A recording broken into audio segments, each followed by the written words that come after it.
How long have Big Pharma and the architects of the DSM, the Diagnostic Psychiatric Manual, whatever it is, that prescribes all these drugs, right?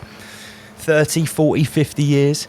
They've been saying that chemical imbalances in the brain cause mental health issues, whether it's psychosis, depression, bipolar. And most of these things that they give out to people, the tablets and the treatments, are actually for non-specific conditions. Totally non-specific, yeah. Which means that they can't really be identified. They can't really be identified. Yeah. So what they said here, millions been taking antidepressants with harmful side effects for decades when there's no scientific evidence. They do what they claim. Some experts have suspected it for years. Now patients have been left reeling from a groundbreaking study. Another one here, little evidence that chemical imbalance causes depression, UCL scientists find. Now here's my post. I'd like to make a little comment about this stuff. I said, so, scientists now tell us that chemical imbalances in the brain are a myth, and they certainly don't cause depression. Who could have possibly predicted that Big Pharma have spent half a century needlessly pumping children and adults' brains full of dangerous, mind-altering chemicals for no reason whatsoever? It's almost like they knew it all along and did it on purpose. Why would they do that? For what reason would you want to dumb down and subdue an entire generation? Hashtag rise above. So, you know, I like to give everyone the whole rabbit. Can you see the picture that I'm painting here, Master Lee? Yeah, definitely. These narratives are not only being mixed together, they're being pulled apart and exposed at the same time that they're actually adding a new level of gaslighting into the mix. Everyone that we've been shoving into transgender clinics for the last 20 years may have been better off seeing a psychiatrist. But even if you did go to a psychiatrist, he'd have given you dangerous mind-altering chemicals that don't work and you don't need anyway. So it's like a catch-22 situation. Going on those mind-altering drugs, if you look at all of the guys, or at least 90% of the people who have gone into schools and shot them up in the States. No, it's 100%. It's about 100%. No, it's roughly 100%. I've researched almost every single one of those school shootings. Largactil, that's one of the key ingredients for what they've been given. Yeah. Just it's on a similar thing, but slightly different. I was in a supermarket today, and I was listening to the person in front of me talking to the cashier, and they had a kind of weird, strange, but equally normal conversation. They said something like, I haven't had a holiday for 2 years. Yeah. Well, I took I went to the Britney Spears concert, so we could go on holiday. Yeah. But we're not going to go this year because there's no pilots. Yeah. So basically, everything that they tried to do and did the so-called right thing to do, it ended up that they couldn't do it anyway because of the very thing that they were taking. Yeah, so the very thing, the cause caused the problem to stop them going on holiday anyway. Yeah, so it's like a checkmate. But the thing that I really picked up on is that between the two of them, none of them could actually join the dots, or they refused to. There was definitely a degree of cognitive dissonance. It's like they could get point 1 and point 2, and they could see the two opposing points, right? Yeah. But they couldn't get the triad and look at the two opposing points and see that there's a contradiction.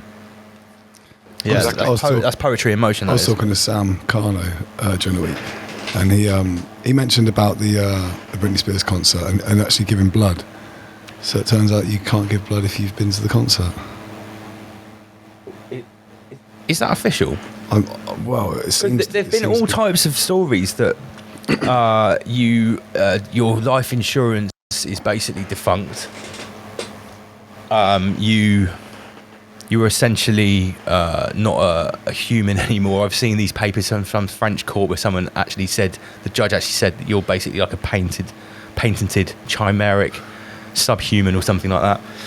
But you can find these stories, but what is disclosure? It's not going to be told about in the Normy media, is it? They're not going to say on BBC, oh yeah, sorry, Britney Spears concert actually invalidates your life insurance. It's official. I can't see that. I've got a couple of theories, but I don't know. They're a bit of a sort of mind bender. Well, go on. This is mine. This is whole rabbit section. Go for it, Master Lee. All right, okay. Is everybody sitting down? Yeah, yeah. All right, can everybody sense their feet? Is everybody grounded? Yes. Right, so, one theory. So, if we're to believe that they want to get rid of nation states, leadership as we know it, or that has been known, the financial system, so on and so forth, for the Great Reset, and that there's going to be some kind of new governance involved. I have mentioned this before, but I'll repeat it for those that didn't hear it. So let's say they give everybody this Britney Spears tour concert, 1, 2, 3, 4, maybe 5 and 6, and then at some point they actually disclose and say, well, do you know what, your politicians, your scientists, everybody got it wrong. We're sorry that you're now very ill, permanently injured because of the concerts. That would be enough for the majority, even the sheep, the NPCs, to actually say, do you know what, we need a change. Please, can somebody change the situation? Can we have a new system? Yeah, right. So that could kind of usher in the new system. So it's kind of like they're using a negative to get the positive, yeah. In the New World Order's mind. Sure. Okay, so there could be another thing as well, right?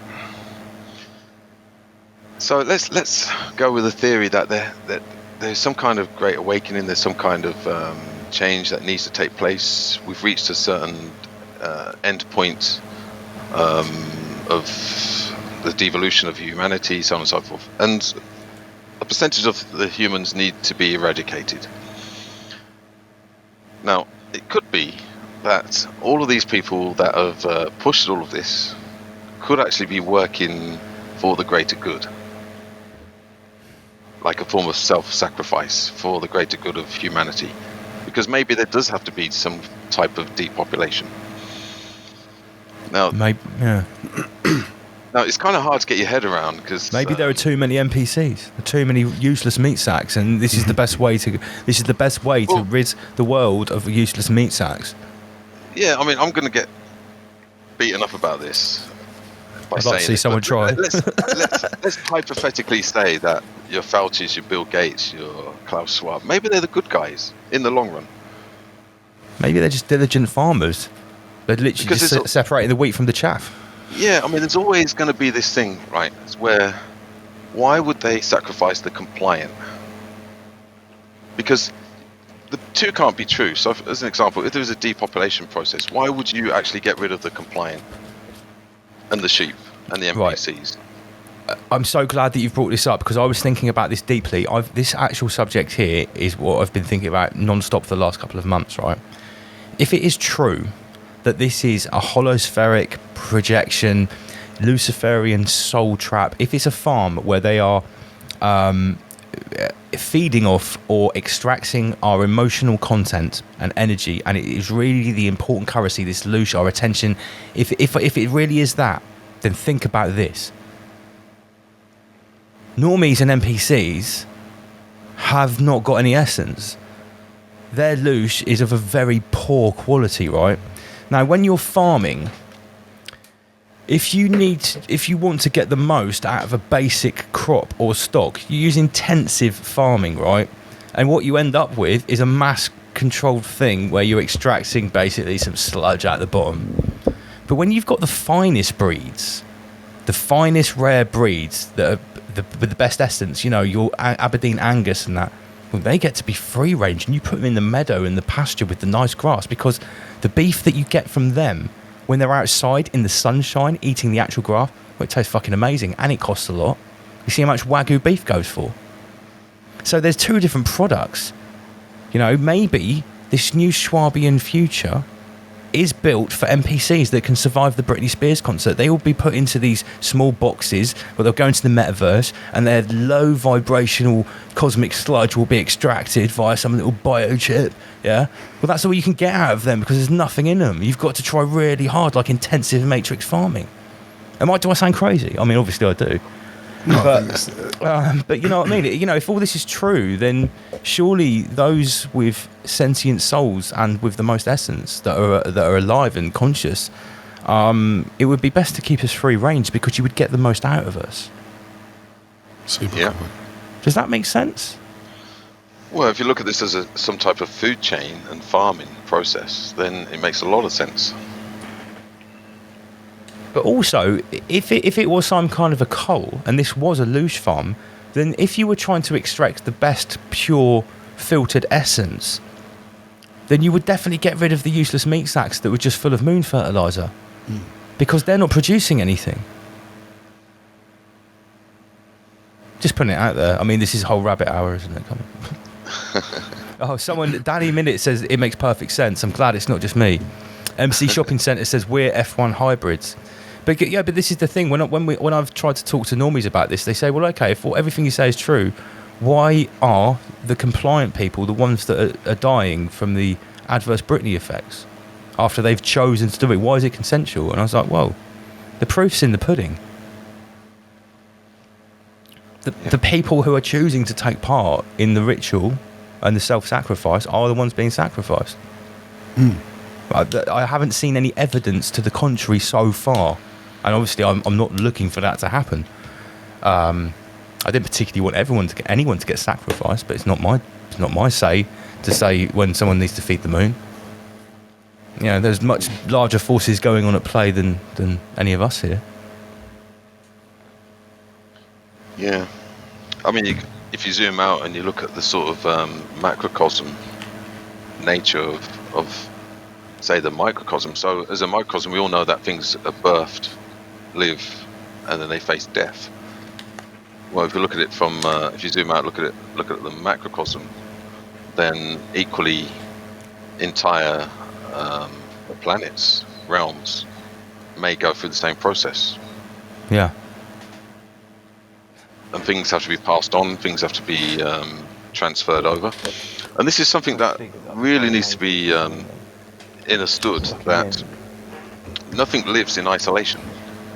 Everything is connected to something else. Yeah. In fact, nothing really can exist in isolation, unless it's some kind of outer cosmic substance, which is not dependent on anything for its existence. I mean, I can't see anything in my reality that isn't dependent on something else. Of course. Everything's been fed by something else. Yeah.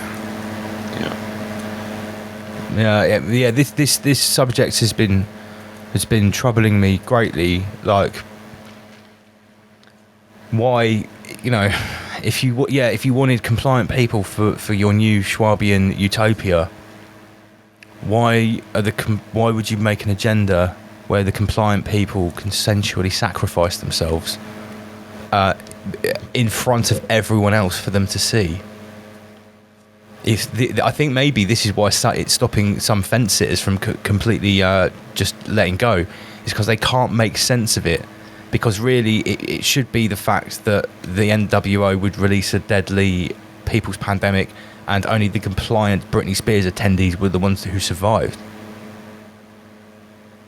Well, that's what you think. That's what you would think, isn't it? Right, so let's get back to what we were talking about. It's interesting because the whole population promise, and then they tear down the Georgia Timestones recently. Yeah, well, we talked about that. Yeah. The Georgia Guidestones coming down the same week they switched on the Large Hadron Collider. So, yeah, I mean, here's a graph which shows exactly what we're talking about. This is the Coviot death chart. So number of Coviot fatalities, raw number. This is from the 1st of April to the 31st of May. I've got to be careful what I say here. First column is organic, pure bloods. Second column is proto humongo Coviots. Third column is full pro-Coviot reaction NPCs. They're really good, those cards, aren't they? We'll talk about those in a minute. Yeah. And on the right, look at this. The co-founder of the Long Coviot Centre is called Marcus Klotz. No way. It's too much. So Marcus will mark you with the mark of the beast, and then you'll get Klotz. And he's like the founder of the Long Coviot Centre. Marcus Blood Klotz. Marcus Blood Klotz. Right. Now we talk about the Coviot Union. I think we need to big up what Omar Beats is playing with here, right? Because where's the box? Because I need who made these cards. I was sent these by, where is it? By Edmund Hodder with a double D at gmail.com, right? And he's called Ethnode1 on eBay, right? And he made this deck of cards, and it's called the UK's Most Wanted Covert Crooks, Know Your Enemy, right? And it's a whole deck of cards. And on every single card is a different criminal from the Covert Union. This is the best one. It's like the Kingpin, right? The Joker. Who's the Joker? Dominic Savage? Cummings. Is that Dominic Cummings? Right, right. So the spades are media propaganda agents. The hearts are medical personnel. Clubs are government and cabal, and diamonds are sage and other advisors. So each suit. Who is the Ace of Clubs then? I don't know who is the Ace of Clubs. None other than the Blair. Oh, Blair, and it's got all their like the devil face names on and everything. Shit, right? We're gonna have to put the link to get these cards in the Tell us the description. name, the organisations,